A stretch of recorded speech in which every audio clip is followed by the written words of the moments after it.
স্কুলে সরস্বতী পুজোর খাওয়া দাওয়া আগামীকাল। স্কুলে সেই প্রস্তুতি শুরু হয়েছে, স্টুডেন্টরাও অনেক কাজ করছে, উনুন তৈরি হয়ে গেছে। আর এই কাঠ বইতে গিয়ে আমাদের স্কুলের একটা স্টুডেন্ট ক্লাস 9-এর শুভর একটু লেগেছে। শুভকে ওষুধ টষুধ দেওয়া হয়েছে। শুভ খুব পরিশ্রমী ছেলে, অনেক কাজ করে সবার সাথে। তা আঙুলে একটু কী করে লাগলো শুভ? কাঠ বই থেকে হঠাৎ করে পড়ে গেছে। কাঠ বই থেকে পড়ে গেছে, প্রচণ্ড যন্ত্রণা হচ্ছে, ব্যথা হচ্ছে। আর স্বপ্নলীর খুব পরিশ্রমী ছেলে। আর ওখানে দেবজ্যোতি আছে। দেবজ্যোতি হাই করে একটু, সবাই দেখছে। দেবজ্যোতি লজ্জা পাচ্ছে, দেবজ্যোতি আমার মুখ দেখাতে যায় না। হাতে লেগেছে, খুব লেগেছে।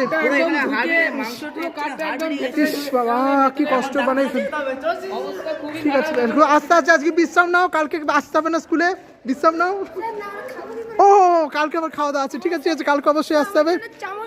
চামচ, তোমার থালা বাটি সব নতুন চলে আসবে, তোমার জন্য আসবে। দেখি আমরা কোনো রোবটকে নিয়ে আসতে পারি কিনা। Bye bye bye bye. ওইদিকে উনুন তৈরি হয়ে গেছে, রান্না একটু পরেই, মানে রান্নাটা শুরু হবে না, কাজকর্ম শুরু হবে। ক্যাটারার বা ডেকোরেটরের জিনিসপত্র সব চলে এসছে। হ্যাঁ, মিষ্টি তৈরি শুরু হবে, ঠিক। আচ্ছা, ওইখানে কিছু ছেলে মেয়ে আছে, দেখি কি করছে ওরা। অতনু আছে, অতনু সব গাইড করছে। এই যে ক্লাস 10 চলেছে। আচ্ছা, আগামীকাল স্কুলে খাওয়া দাওয়া সব বন্ধুদের একটু নিমন্ত্রণ করে দাও। এরা এটাকে একসময় বলে দিই, প্রথমে বলে দিই, এরা হচ্ছে স্কুলের পুজো কমিটির সক্রিয় সদস্য। এরা খুব ভালোভাবে পুজোর দায়িত্ব পালন করেছে। আচ্ছা, যারা এখনো জানে না, সবাই জানে মোটামুটি, তুমি একটু বলে দাও। কালকে 12:30 সবাই সময় চলে আসো।